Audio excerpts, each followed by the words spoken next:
them, or the next president will revoke them. Not to mention here that the tariffs have really hurt Americans. Goldman Sachs did a study that concluded that American citizens personally paid $92 billion worth of illegal tariffs under the first year of his administration. You don't think that hurt you? You were part of that. You paid higher prices because of his illegal taxes. The last part, can you see that one again? Goldman Sachs did a study where they concluded that American citizens personally paid $92 billion worth of illegal taxation onset by Donald Trump's unconstitutional tariffs in 2025. Wait, what? Goldman Sachs did a study that concluded American citizens personally paid $92 billion in illegal taxation from Trump's tariffs in 2025. Okay. I got it now, thanks. And how much have we paid previous years? In 2024, under Biden, Americans paid $0 in illegal taxation onset by unconstitutional tariffs because Biden did not illegally tax Americans with unconstitutional tariffs. I don't think that they're unconstitutional. I just think that everyone else thinks that they're unconstitutional, and it's your guys' opinion. And you guys just think that he's crazy. So, yes. What does the Supreme Court do? The Supreme Court, SCOTUS, yeah, they're the ones that either pass or don't pass the bills, and they vote together. Or not the bills, the acts, or something like that. No. SCOTUS has nothing to do with bills, acts, legislation, policy. SCOTUS, okay, they're the highest court of the land, and they're essentially the final say on what is or is not unconstitutional, right? So when you tell me that you don't think they're unconstitutional, well, the Supreme Court, which is 6-3 conservative leaning, ruled that the tariffs were unconstitutional. It's an undeniable fact.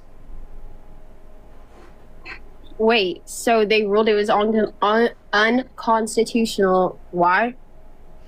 Because they violated the Constitution. But how? They violated the Constitution via an overreach of executive authority, as described, I believe, in the second article. No, I don't believe that. You don't believe that SCOTUS ruled this? Where is it in the second part? Do you want to read their ruling?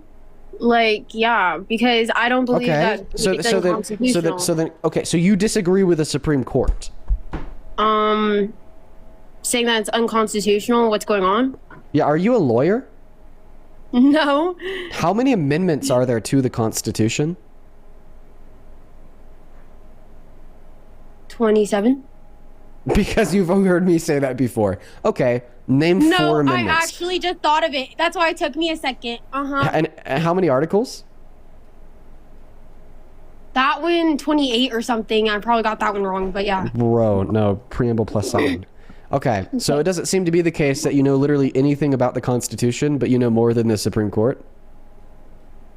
I never said that. You did. You said that you don't believe that the tariffs were unconstitutional. Okay, yeah, because that's my opinion. Okay, now give me the justification for that opinion, and give me an analysis insofar as why SCOTUS got it wrong. Okay, because the tariffs... Okay, if it's unconstitutional, then how are we even supposed to be paying them? That makes no sense. We paid them before SCOTUS ruled that they were unconstitutional. And so it was ruled after we paid them already that it was unconstitutional, so we paid unconstitutional taxes, and then that just got okay, and then we didn't get refunded? Yeah. What? Everything that you just said was right. What? Yes. Say psych. Why? No. There's no way. I mean, you could read the SCOTUS ruling. It was ruled on February 20th of this year that he had violated the Constitution with his IEEPA tariffs. And the admin will have to pay the tariffs back, but not to us, but to the companies. But according to the Goldman Sachs study, we paid 55% of the tariffs. So we paid all those tariffs and taxes, and we're not going to get any money back. Right. Not American citizens. but we paid it. And also, you lied earlier about saying you were praying earlier, and you're agnostic. That would have been a fine of like $500 for you, by the way, if we were living in my world. Can you just respond, please? And so I think that's that might be a bad thing on his part, but everyone makes mistakes, like I've said before. Okay, but that's like a really bad thing. So it's like a really good thing that he's done in the last year and a half that overwhelms that really bad thing. That overwhelms that? That he's done in this term? Yeah. I mean, it seems like he's doing good with deportation and all that. Okay, and what's one way that mass deportation has positively impacted this country? We're gonna get like, our taxes won't be as high either. Okay, so why would mass deportation reduce your taxes? Because wouldn't our taxes not go to them anymore? Okay, can you please prove that undocumented immigrants take our tax dollars? Some of them are like living here undocumented. Yeah. So our taxes are going to their living and everything. What do you mean? Right. Or they're going to steal like socials and stuff like that. Hello? Okay. So prove that what you pay in taxes, what I pay in taxes, goes to funding undocumented people. Like because according to the IRS, undocumented immigrants pay over $100 billion in taxes per year on the federal, state, and local level. According to the American Immigration Institute, they contribute $1.1 through $1.7 trillion to the GDP annually. And according to the Cato Institute, they actually generate a fiscal surplus. They're not a fiscal burden. Over the last 30 years, immigrants as a whole have generated a $14.3 trillion fiscal surplus. They subsidize us. We don't subsidize them. Okay, so you want illegal citizens in here? I want illegal immigrants. I want you to be an educated, informed person who says things that are true, not says things that are false. And when I asked you what's one positive outcome of mass deportation in American society, you said it'd lower our taxes because we subsidize the lifestyle of undocumented immigrants. The Cato Institute, the IRS, and the American Immigration Institute say that we do not subsidize undocumented immigrants. If anything, they subsidize us. Because they pay taxes, yet they can't access a single federal system of benefit, and they could only access limited benefits in 10 of our 50 states. Okay, well, it's still against our law. Okay, well, you still haven't named a way that mass deportation materially and positively impacts this country. Because remember, we agreed on one way that Donald Trump has really hurt this country. We're showing that with you're not allowed to $92 billion worth of illegal taxation. But then in other countries, they're not like... What? Okay, so you want to hold people accountable. Sounds good. Yes. So if we should deport people for misdemeanor, then we should definitely impeach people for a felony, right? I already know where you're going with this.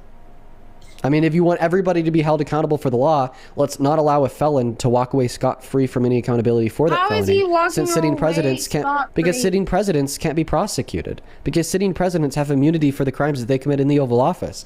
The reason why the punishment for 34 felonies was nothing. If I had a felony, I'd be okay.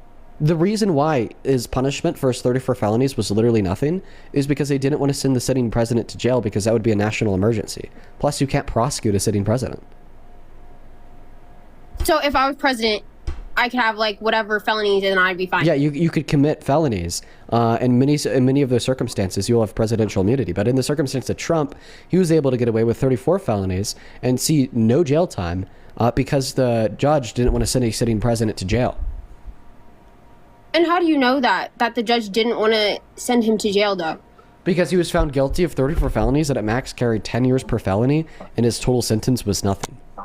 When was the last time that you saw somebody get found guilty of felonies that held a maximum penalty of 3 to 4 life sentences, walk away with no sentence at all? I don't think the judge would do that because they're not allowed. Aren't they abided by rules and everything and by oath? Yeah, but there was no minimum. There's just a maximum. So they have to abide by the legislation, but the legislation required a maximum sentence of 10 years per felony, but there was no minimum sentence. Oh, okay, so then it wasn't on them. So then when was the last time that you've seen somebody be found guilty of 34 felonies that would carry a max sentence of 340 years in jail, walk away scot-free with no sentence? The only time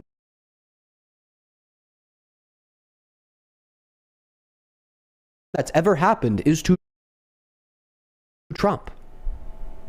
Well then, hold on. Oh my god. Honestly, bro, I'm gonna like lose my mind. Like eventually, I'm just gonna stop doing these lives.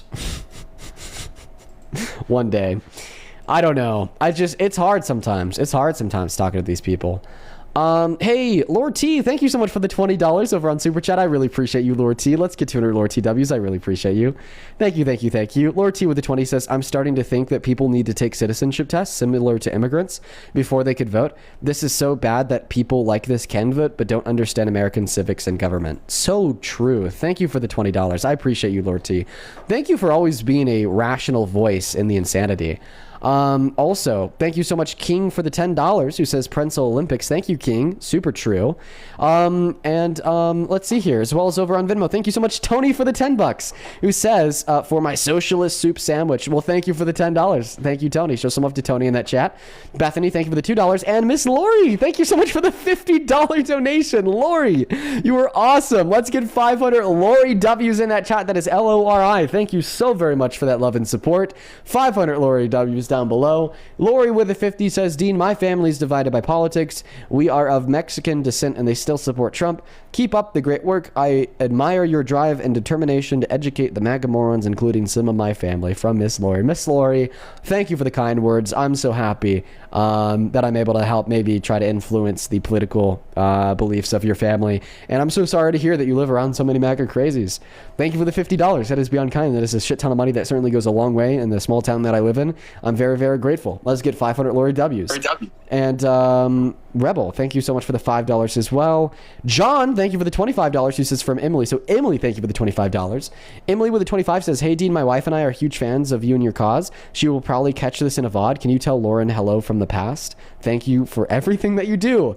Lauren, hello from the past. And Emily, thank you so much for the $25. Thank you, thank you, thank you. On PayPal, thank you, Andre, for the $24, who says MAGA is made up of science illiterate dropouts who have no evidence, who have no idea what evidence even is. This is why STEM is important, my lord. That's how I feel, Andre. Super fucking true. Thank you so much for that love. Show some love to Andre down below in that comment section. And Arthur, thank you so much for the $2. I appreciate it.